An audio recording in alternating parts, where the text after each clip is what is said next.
Well, as the 2020 election continues to heat up, one of the topics that the candidates just can't seem to get enough of is their cognitive ability. Take a listen. This president talks about cognitive capability. He doesn't seem to be cognitively aware of what's going on. Vice President Biden said this. He didn't say it. Joe doesn't know he's alive. Well, we talked to Eric Trump about that earlier as well, but as you can see, both sides are challenging each other on who is fit to be the president. Let's bring in our company to discuss. Joining us is the Trump campaign senior legal advisor, Jenna Ellis, and the founder of Fourth Watch Media, Steve Krakauer. Welcome both.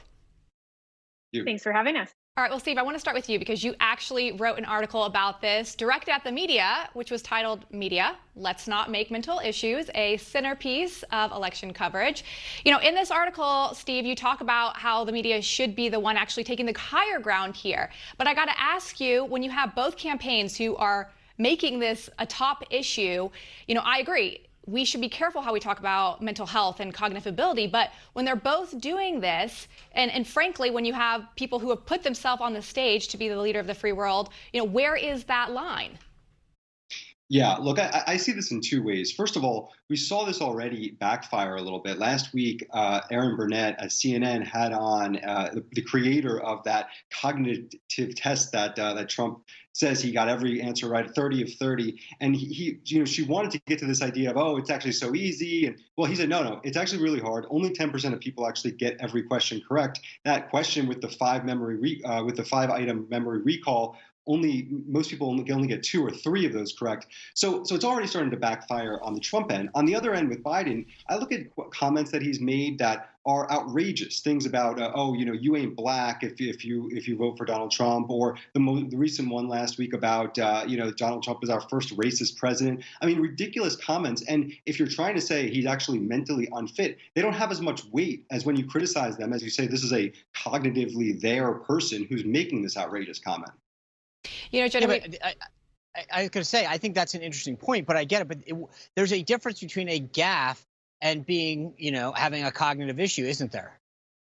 Yes, absolutely. And look, I think part of the issue with the Biden campaign right now is he is essentially ghosting the media. He's sitting there, doing an occasional live stream, but he's not being asked tough questions in the way that Donald Trump was by Chris Wallace for an hour very recently. So we're not seeing a lot out of Joe Biden right now. But I also think that as this election heats up, if we singularly focus on mental illness or mental issues, as the media has when they criticize Donald Trump in a lot of ways, I think that's missing the point, and actually a lot of voters are not going to get as much out of actually criticizing the substance.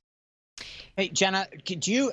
There's two issues here. One is whether or not he has cognitive issues. The other one, as Steve kind of points out, is it a good campaign issue? In other words, does it move the needle, and do people respond to that? What do you guys think at the campaign?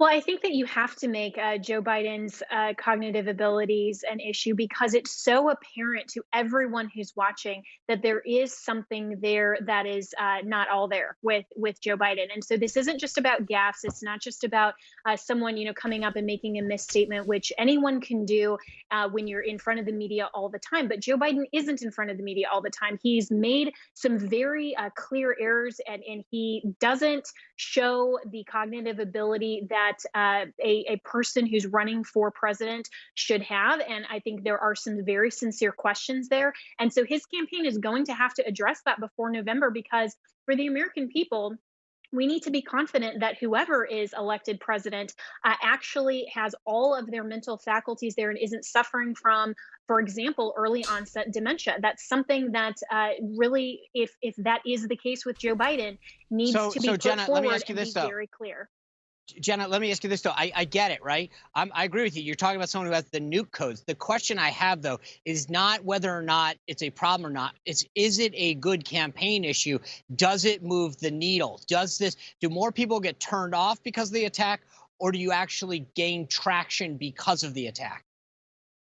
I think that we gain traction because the more that Joe Biden is not in front of the media, the more that he's hiding in his basement, the more that his campaign is not actually putting him out there. And I mean, for example, not sitting down with Chris Wallace for an hour. There's nothing that he's doing for his campaign to say that he's not available. Well, why? He is running on the Democrat ticket. I mean, he's the presumptive nominee, and for him to decline that interview and to not go out there and put himself out there and take these interviews, what is he hiding? And I think that the American people, especially the independent voters, are going to look at that and they're going to say, we can't trust him. We don't know if he's all there. And so I do think that it does move the needle with people who are genuinely paying attention and with the undecided. Absolutely. All right, well, I want to switch gears here just a little bit to something else that's actually happening recently. I don't know if you guys saw this or not, but the New York Times is coming out with a new podcast called The Nice White Parents, where I want to read something actually from how they describe this podcast, where they say, if you want to understand what's wrong with our public education system, you have to look at what is arguably the most powerful force in our schools, white parents. You know, Steve, last time I checked, if you cared about your kids' education, that wasn't a racist issue. This is crazy. Yeah, and look, I mean, this podcast debuts this week, so we'll see. You know, we've got a little preview of it so far, but certainly in the way that this has been presented, this is actually the first collaboration between the New York Times and Serial, which is a really well-known, formerly NPR podcast.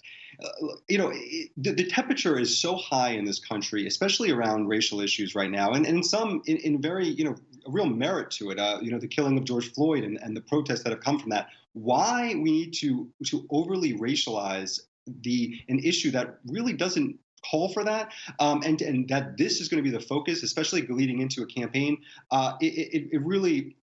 It's unfortunate because I think education is such a major issue in this country, regardless of race, and parents want the best for their children, regardless of race. Why this has to become a racial issue, why this has to be trumpeted by the New York Times, it's unfortunate.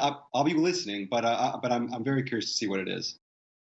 Hey, Jenna, speaking of the New York Times, they launched this project called the 1619 Project, where they're kind of trying to put history back to start when slaves came over and rewrite history through that lens.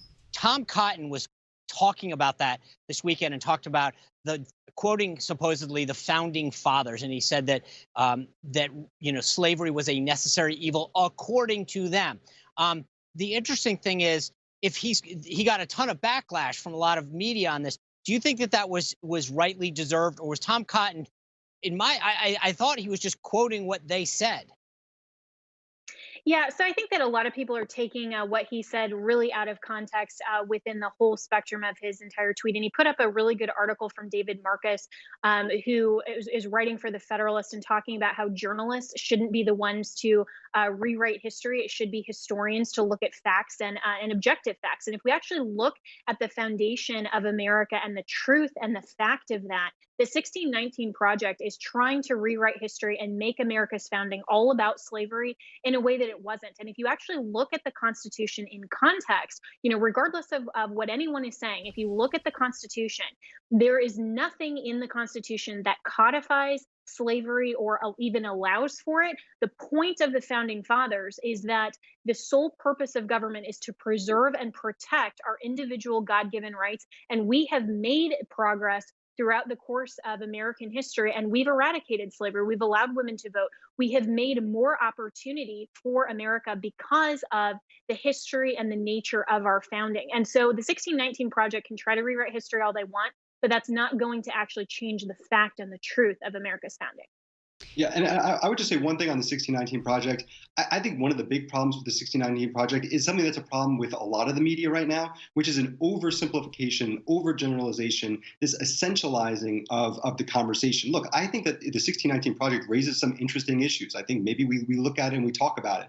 But to pigeonhole everything into this figuratively black and white discussion is completely ridiculous. I mean, we can have multiple points of view. We can talk about how great America is, while also to look at, really engaging with the concepts of the 1619 Project bring up. But all it wants to do is overgeneralize everything.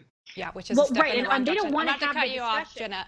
We're out of time, so I'm going to have to cut you off. But this is a great discussion. We should have you back to talk about it because obviously things are moving in a direction that is a little bit scary. But thank you both for your time today and all your insight. All right, well, will the 2020 campaign come down to one issue? Dick Morris is here to discuss when we return.